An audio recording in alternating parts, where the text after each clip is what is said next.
Well, listen, it's rare enough to mention it, but honestly, tonight was a really good time with the French team and the Blues are at the World Cup. We're not just going to talk about the Blues, I want to give a little update on this qualifying match in particular. Here, I had the match on dual screen.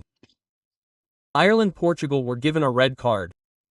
I'll show you a bit of the action and once again, Portugal is symptomatic of the problems they have despite their performances. For example, a masterpiece today, Minia played an absolutely exceptional match. Once again, Portugal lost 2-0, and they're not sure of qualifying for the World Cup. It's pretty crazy to think that they're brought over from Hungary, even potentially depending on the weather, we'll see. But first let's talk about the Blues and well done for this match, guys. So, what are your thoughts? First half, yeah, a little bit, I don't understand, very active in terms of chances and everything. In the end guys, we're still against a Ukraine that only shot once all evening. And there you have it guys, I know that the national teams aren't the most important thing and so on, but at the time I'm speaking, it's November. I remind you that in a month, a little over a month, we have the CAN starting. I know that it doesn't interest most people but very high competition in next summer, the World Cup, we're going to start getting into all that a little bit. And let's talk about this French team because the guys, oh my gosh, there are some who delight me when I see Ryan Cherki. In fact, that's why guys, this team, we can do it. It's always the same thing. We can say, yeah, go ahead, it's good. It's boring me. The Deschamps, Blues, come on. I don't like the coach anymore. So and so, everything you do, we're bored in the end but it stinks of football. Anyway, when you watch Ryan Cherki's game again today, how many chances? There you have it. 4 chances created for him by him tonight. When you watch Michael Olise's game again, the one who creates the most chances, the one who suffers the most from his friends, it's a footballing masterpiece. Of course it's beautiful, it's crazy. When I think of a guy, guys, N'Golo, no but should we talk about N'Golo or not? It's just funny. Anyway, I don't know if you asked, but how are you? I hope you're doing well. Take some of your excellent videos. In addition, it was obviously a very special evening 10 years later. Well, you know very well the 135th, extremely dark, extremely complicated times for the country, for the city of Paris and so on. My thoughts are with all the people who have been affected, whether in person or from afar. It's completely normal. Peace be upon you, my friends. I will always remain with you with this message. Take care of yourselves, your loved ones and be at peace. There is nothing more important. Anyway, guys, it was a very special evening and honestly, I want to talk to you about some of the players. I'm going to show you some of the goals in that match and I'll ask you the question directly. I think I asked the question a little bit after the Icelandic game, I don't really remember. How much of a favorite is the French team in this competition, the World Cup? It's always very special because, you know, we were thinking a little bit about this idea of saying whether arriving too hot before the World Cup is necessarily better. A World Cup, €1, is based on winning a few small matches. And it's true that I was rightly told that, you know, the matches a little before the 2022 World Cup weren't crazy. Well, in any case, today it was such a match and despite the absences, you realize that Ousmane Dembélé, who was chosen as the Ballon d'Or winner, was also absent despite that. Well, you can make an attack, Marcola, Cherki, Olise Mbappe. It's just ridiculous, it's nonsense. Guys, I'm sticking to my guns, there's no team in the world that can claim to have better attacking players than the French team. Collectively, things like that, solidity, stuff, whatever you want, midfield, we can always debate. But for me, if we take the pure and intrinsic quality of the attackers, the attacking players, it's ridiculous. It's really ridiculous. Tonight, there's even Oakley plus Hugo Ikitski who came on, even Kunku who came on at the end of the match. But man, Hugo, what an entrance from the KK. I'll show you some magnificent goals, guys. I didn't catch the first goal, but it was a Panenka from the penalty spot. But the second half was extremely eventful in terms of chances because, in fact, the first half, you know, is a bit of a cliché, teams, when you have the ball non-stop from start to finish, the opponent positions themselves low down the pitch and generally all you expect is a goal because you know very well that if you score a goal, the opposing team has to open up a bit, especially in this type of match. We're not in League 1 or whatever, in League 1 where you almost play the whole match, let's not expect anything. Ukraine needs points and I'm still going to say a word about them. It's not over yet, but the Ukraine-Iceland match on the last day, I don't need to explain how important it is, of course, so obviously you scored your first goal. Well, let's talk about the stats. After that, it was 4-0. I want to tell you one thing, Trubin made saves. Okay, he made 6 in that match. There were 1 or 2 posts. There were some really big misses or whatever. Honestly, the French team was a bit more inspired. 4-0, that's huge. I won't say there could be a double, but we could go for a very high score. So it's really something that has been seen. The goal, by France, Ukraine opens up a bit more and then it's completely over. So there you have it, some magnificent situations. Still N'Golo, but this guy, oh my, I don't know who this guy is. I don't know where he comes from, but the love that I personally have for being Golante, I think a lot of us like him. But what example tonight on the field? I don't have the physical statistics, the kilometers covered. Yes, but damn, here we are at 60. Look, 76th minute of play. There's always a Z and it's always the first wink, the pressure runs and stuff. What's his game like again? N'Golo, you shock me. I don't understand. How old is he? 30, 33, I think, something like that. We'll see quickly. 34 years old. N'Golo, yeah, the one who made the most passes in this match. That doesn't surprise me. He really killed a lot of balls. He created 2 chances. That doesn't surprise me. There's an extra pass in the pile. 9 recoveries today for N'Golo. It's mind-blowing. There are 6 duels carried over out of 8. Yeah, that's N'Golo. N'Golo Kanté, the legend. He's a legend. There's absolutely no debate. So now, thanks to his short pressure, he allows CR to win the ball back. I really liked Ekluche's entrance, and there you have it. Even Warren came on at the end of the match. Thank you for seeing players from the band who also want to show themselves. Thanks, and honestly guys, a while ago, I was in good mode, and who in particular will be the ticket for the World Cup? We don't know, but there is a world where he is taken. So now Deschamps will have extremely crucial choices to make because depending on the returns, desire and talent, we hope with Dembele will be there for the World Cup. Of course, if they are healthy, they will be called up. Now there will inevitably be some sacrifices. Among the players who did not play, there is notably JP Mateta, Jean-Philippe Mateta, who did not come back tonight. There is. Yeah, Kunku, he came back at the very end. Well, from what I see, it's still fair even compared to what he is doing in a Liverpool who frankly could be struggling. I am not in shock. If you tell me Kitski at the World Cup, Henry Roux, we will see. But yeah. Cherki, Barcola, Olajé, Mbappe, Dembele, who is back? Okay. Obviously, hoping that he or they are healthy and then you add Kitski. I don't know if I said it, maybe in truth, you see, it can still be done, I think it can still be done, but there will inevitably be sacrifices. That's it, it's very, very clear. And yeah, clearly, Kanté's pressure run, recovery, a lot of forward play, and inevitably when you have the ball, it's very dangerous, and when you have players, well, as I said, I'm often asked, you know, when I'm live or when we talk a little bit about football like that in videos or whatever, I've already been asked, Olise, what is his position? Leger's profile shows that he's really a wide playmaker but who can easily find himself in central areas. He hasn't finished so well at the start of the season, but honestly, he's the archetype of the modern footballer, the intensity without the ball, the talent, and more. This guy is really good at football, there's really no debate about that. Aush N'Golo, one touch from Michael to go for goal. He controls it, puts his back, turns around really quickly, and unleashes a shot, which is right in the back of the net.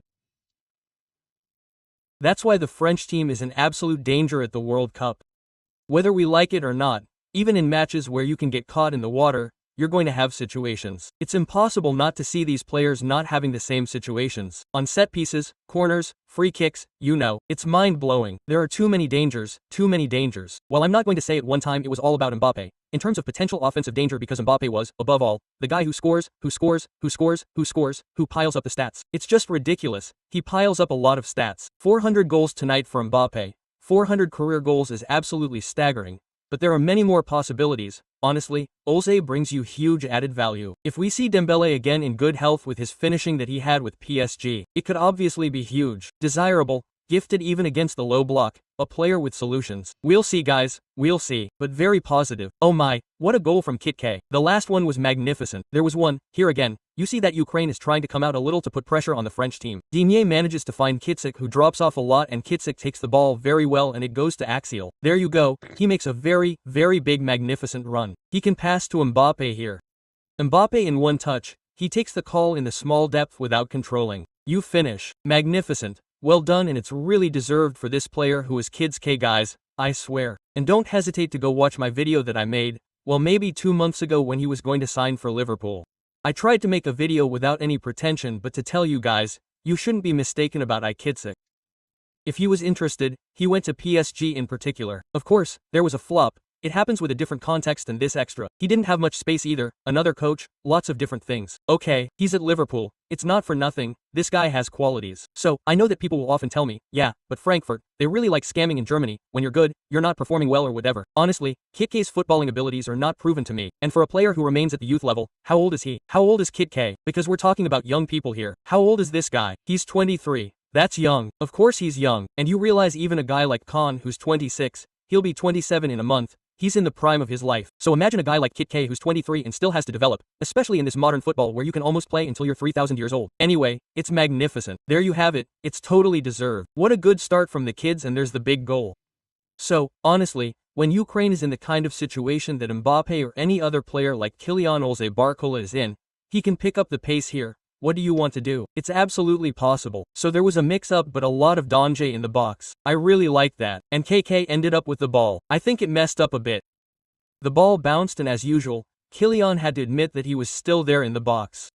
You know that Mbappe is almost the player who touches the ball the most in the box, in the world of football, and I still agree with that, and I've seen that people generally agree with me on that. I stick to my idea that Mbappe in club football and international football, I'm not going to say that it's not the same because he'll score all year long, all the time. That wasn't the debate, but national team football, a tournament lasting a month, you take the World Cup, 3 group matches, 8th quarterfinal, semifinal, there are 7 matches to win a World Cup. 7 matches where we are not in club football, we are not with tacticians and so on who can develop their team every day in training, etc.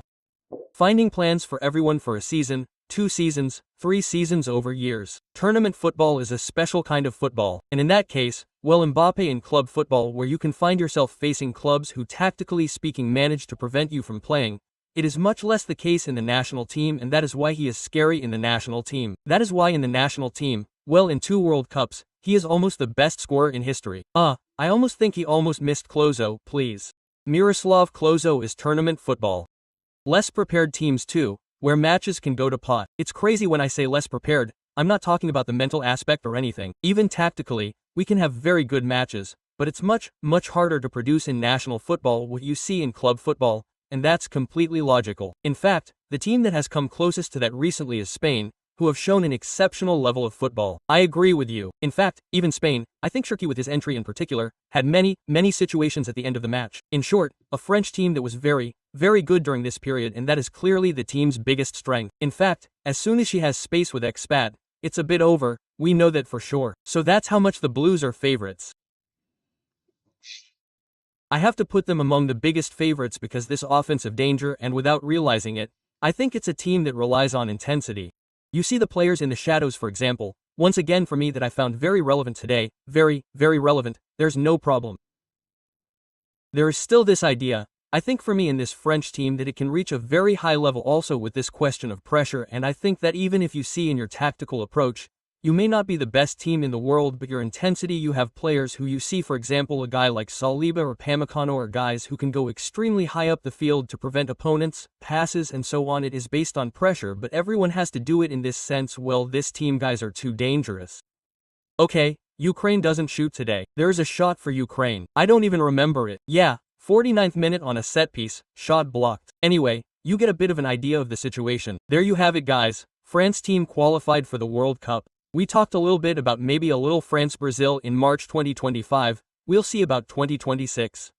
But I'm really looking forward to seeing this team because I think there's also this World Cup season aspect. You see all these players, they're really going to have a great season. And well, for example, I'll take a guy like Warrenza. Maybe it's quite anecdotal and I know that people who don't follow PSG think that he's just there because he's got connections. Honestly, Warrenza has had a really good start to the season, especially this last match. He's really good. It's still cool to have him in this team. Now, we'll see if he'll be in the J Cup. There you have it, a very good French team. And guys, I still wanted to talk to you about, I won't say the Portuguese neighbors because they're not exactly France's neighbors, but they're the neighbors of Spain. Ouch, ouch, ouch, ouch. So, Portugal, guys, is one of the biggest paradoxes in current football because, well, Italy won this match. Okay, who should normally play the Brages because Norway, again with Alland who scored twice, won. But guys, compared to Portugal. In fact, this team, guys, is typically the one you should know that Roberto Martinez, by the way, I greet my Belgian friends who may have also followed this video, who will talk about this coach.